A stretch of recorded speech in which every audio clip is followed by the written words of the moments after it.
Hi! In front of me is Oppo Pad Air, and today I would like to show you how you can change font style on this device. First of all, go into Settings and scroll down to access Display and Brightness.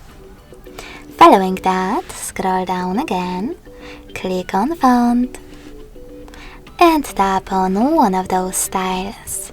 You can check out Preview above. When you find the best one for you, select Apply to save it. So when I do that, as you can see, style of my font has changed. Thanks so much for watching. If you enjoyed this video, smash that like button, comment and subscribe.